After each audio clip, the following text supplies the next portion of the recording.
La hipótesis principal en DBT es que el trastorno borderline de personalidad es una disfunción del sistema de regulación emocional, según Linehan. Esto implica una disfunción biológica de la persona más un entorno social disfuncional. Esta teoría biosocial intenta explicar el origen de la personalidad borderline. Mi nombre es Jaime Morgan, psicólogo de Sevilla Lima, y en este video hablaremos de la teoría biosocial de Marsha Linehan.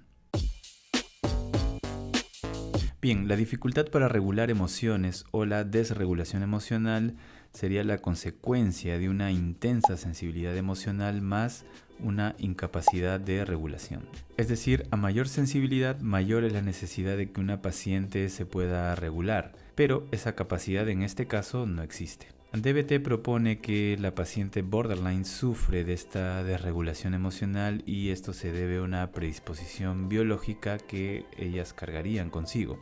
Esta predisposición se agrava por el entorno.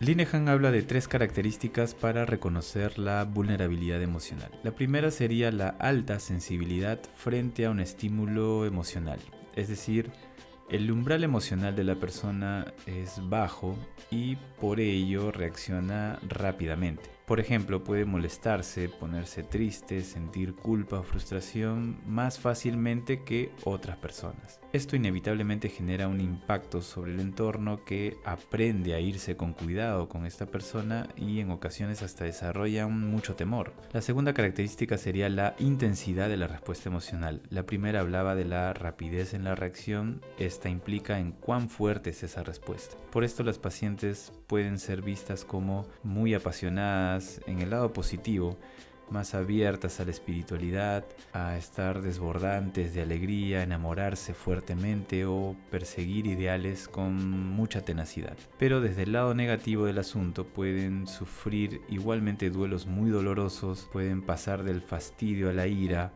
del miedo pueden pasar al pánico. Es decir, cualquier tipo de emoción se puede experimentar a un nivel extremo. La tercera y última característica sería la lenta recuperación de la estabilidad emocional.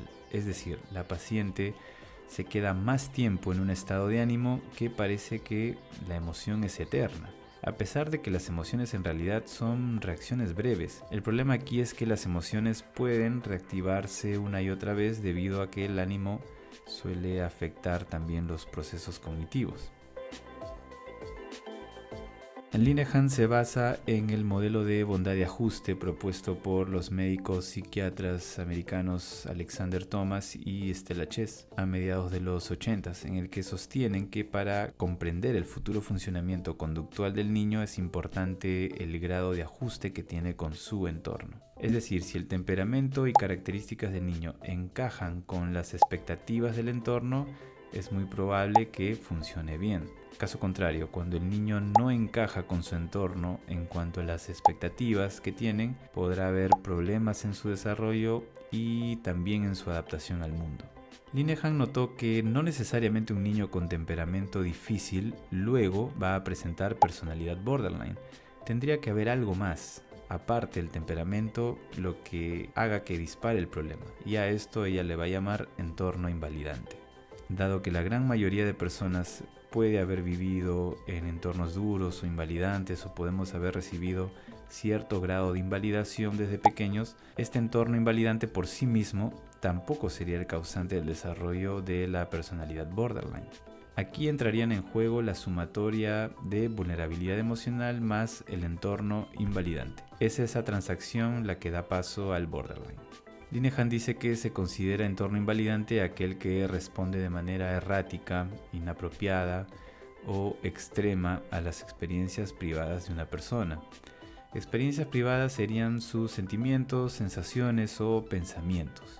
Estas experiencias o bien se castigan o bien se minimizan. Cuando una persona expresa una emoción negativa o dolorosa, el entorno puede o bien ignorarla o bien intentar bloquearla. Cuando una persona da una explicación de su propia conducta o de sus intenciones con respecto a una acción, el entorno puede no considerarlo, puede ignorarlo o simplemente puede no creerlo.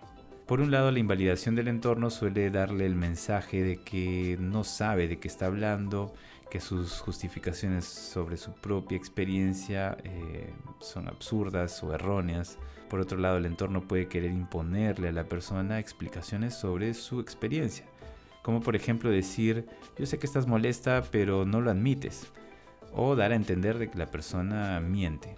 El entorno no tolera ver que otro exprese emociones negativas. Estas se suelen atribuir a una sensibilidad socialmente inaceptable o una falta de actitud positiva o madura o fuerte. O también refieren actos de manipulación por parte de la paciente. Pero como vimos, Linehan rechaza el término manipulación por considerarlo peyorativo e incorrecto, ya que más bien las pacientes borderline serían, en teoría, las peores manipulando porque consiguen cosas mediante fricciones, crisis, demandas, etc. La invalidación también puede darse con mensajes sutiles o muchas veces con indiferencia. Por ejemplo, yo puedo expresar tristeza mediante el llanto, pero no provocar una respuesta en el entorno, y eso se percibe como algo desagradable. Bien, la consecuencia de la invalidación sería que al ignorar o bloquear la respuesta, el entorno no se inmiscuye ni ofrece ninguna ayuda. El niño suele escuchar: tienes que controlarte, pero por lo general ahí queda. No se le orienta en cómo hacer eso exactamente. Es como una creencia de que hay ciertas competencias que uno tiene que arreglárselas por aprender solo, o de que en algún momento del desarrollo esas competencias brotarán automáticamente en uno solo por haber llegado a esa edad. Como aquellos padres que patalean con sus hijos que a los 16 o 17 años les piden que sean más responsables, que hagan cosas en el hogar, luego de que todos los años anteriores pues ellos nunca tuvieron la necesidad de cumplir con ninguna responsabilidad.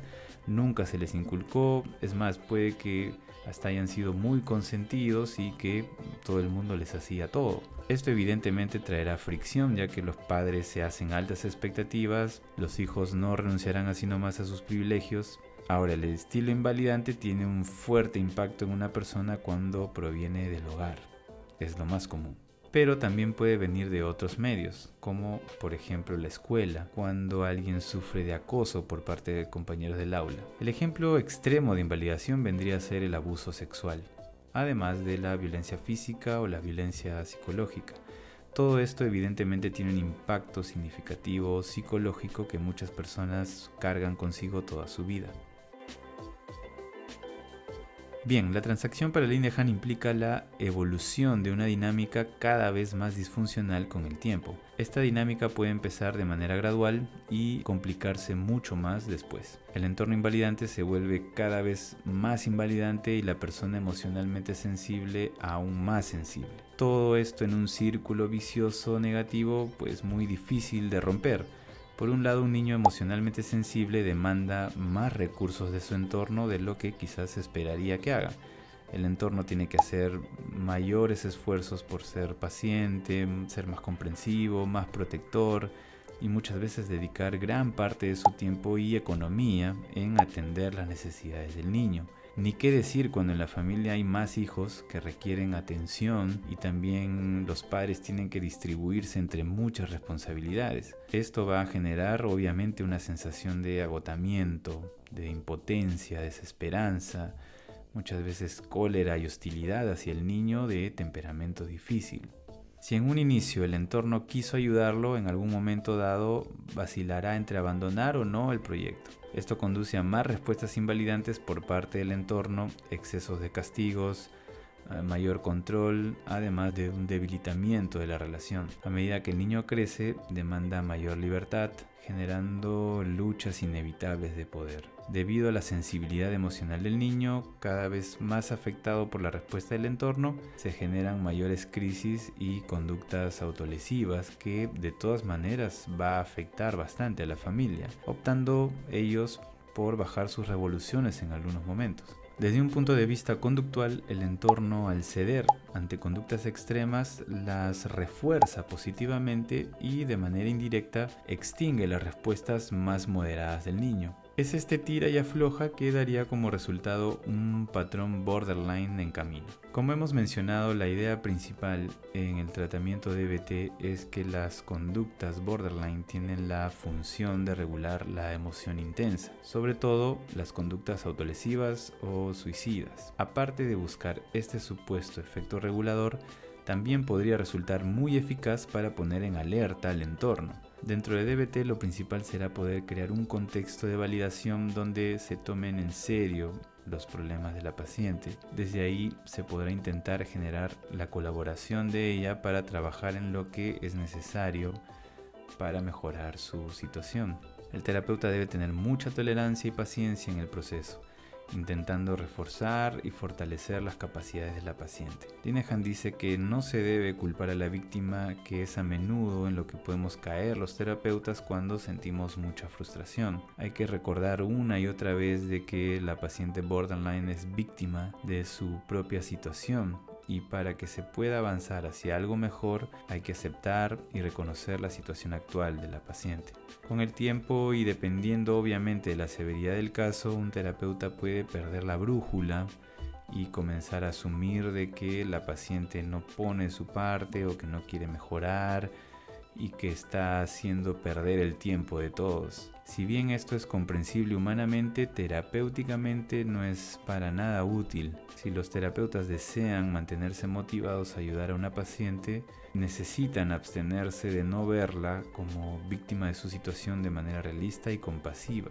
Es por eso que en DBT existe la posibilidad de que un terapeuta sea honesto en todo momento y pueda incluso reflexionar antes de decidir si trabajar o no con una paciente determinada. Si cree que realmente podrá ayudarla, si siente que se siente cómodo con el caso que está al frente para decidir comprometerse. La idea de esto es que pueda existir la posibilidad de que se desarrolle un vínculo fuerte terapéutico con el tiempo y que sobreviva a todas las dificultades y fricciones naturales del proceso. Bien, mi nombre es Jaime Morgan, psicólogo de CBA Lima. Coméntame tus dudas. Nos vemos.